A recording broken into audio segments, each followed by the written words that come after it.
வணக்கம் நேயர்களே. வாகர்த்தாவிவ சம்பிருத்தோ வாகர்த்த பிரதிபர்த்தகே ஜெகதஸ்பிதரோ வந்தே பார்வதி பரமேஸ்வரோ. தென்னாருடைய சிவனே போற்றி, எந்நாட்டவர்க்கும் இறைவா போற்றி போற்றி. சிவசக்தியின் திருவிளையாடலின் காண நாம் அவர் பாதங்களை தொட்டு வணங்கி இன்று நாம் பார்க்கிருக்கின்ற தலைப்பானது வழிபாடு. வழியாக நாம் கடந்து செல்கின்ற பலவிதமான பாதைகளை நமக்கு தொகுத்து கொடுத்த ஆன்றோர்களுக்கும் சான்றோர்களுக்கும் கொடுக்கிற வழிபாடுகளே இந்த வழிபாடு.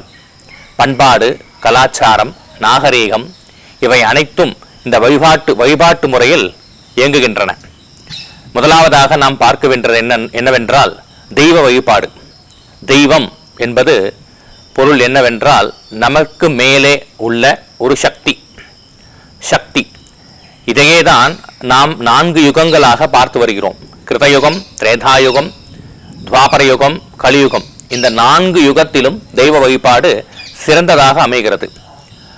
முதலாவதாக இந்த தெய்வ வழிபாடு என்பது பலவிதமான கடவுள்கள் நமக்கு தோன்றுகிறார்கள், பலவிதமான கடவுள்கள் நமக்கு காட்சியளிக்கிறார்கள், பலவிதமான கடவுள்கள் நமக்கு நினைவுக்கு வருகிறார்கள். ஆக ஒவ்வொரு தெய்வத்துக்கும் ஒரு சக்தி, ஒவ்வொரு தெய்வத்துக்கும் ஒவ்வொரு விதமான பலன்கள் நமக்கு தருகிறார்கள். ஆக நாம் மனிதர் பிறவியில் இருக்கும்போது தெய்வத்தை நாம் வணங்க வேண்டும். தெய்வம் இதையேதான் நம் திருக்குறளில் திருவள்ளுவர் முதலாவதாக அகர முதல எழுத்தெல்லாம் ஆதி பகவன் முதற்றே உலகு என்று கடவுள் வாழ்த்து மூலம் ஆரம்பிக்கிறார். அகரத்தை, எழுத்துக்கள் எல்லாம் அகரத்தை அடிப்படையாக கொண்டிருக்கின்றது. அதுபோல இந்த உலகமானது ஓரறிவு, 2 அறிவு, 3 அறிவு, 4 அறிவு, 5 அறிவு, 6 அறிவு முதல் அனைத்து ஜீவராசிகளும் இந்த உலகத்தை, இந்த இறைவனை அடிப்படையாக கொண்டிருக்கின்றது. ஆக இந்த தெய்வ வழிபாடு என்பது மிக மிக உயர்ந்ததாக கருதப்படுகிறது. தெய்வம் இல்லையெனில் வேறு என்றும் இல்லை, தெய்வம் இல்லையெனில் அவனென்று ஓர் அசவும் இல்லை என்று பெரியோர்கள் நமக்கு எடுத்துரைக்கிறார்கள். பெரும்பாலும் பார்த்தோம் அப்படின்னா நம்மளுடைய தினசரி வாழ்க்கை இதிலேயே பார்த்தீங்க அப்படின்னா பலவிதமான தெய்வ வழிபாடு நமக்கு முக்கியத்துவம் கொடுக்கணும். உதாரணத்துக்கு பார்த்தோம் அப்படின்னா காலையில் எழுந்த உடனே அப்படின்னா நம்ம கையை பார்க்கணும். கரத்தின்ல இருக்கிற நம்மளுடைய ராசி இதுவும் ஒரு தெய்வ வழிபாடு. பூமி வந்தனம் இது ஒரு தெய்வ வழிபாடு. ஆகாச வந்தனம் இது ஒரு தெய்வ வழிபாடு.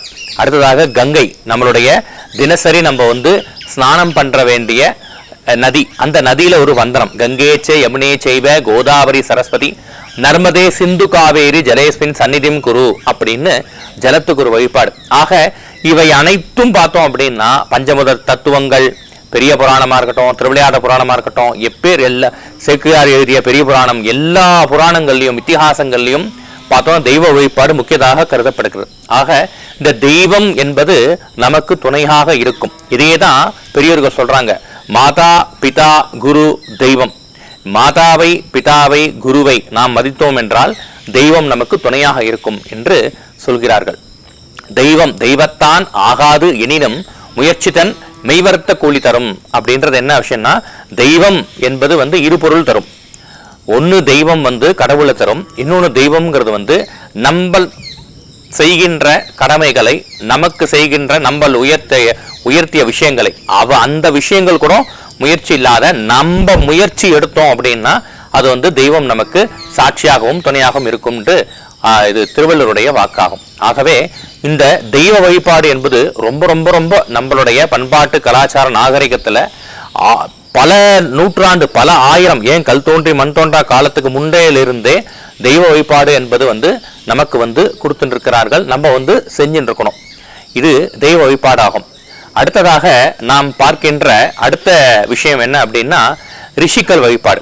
இதை அடுத்த இதுல நம்ம தெளிவாக பார்க்கலாம். நன்றி, வணக்கம்.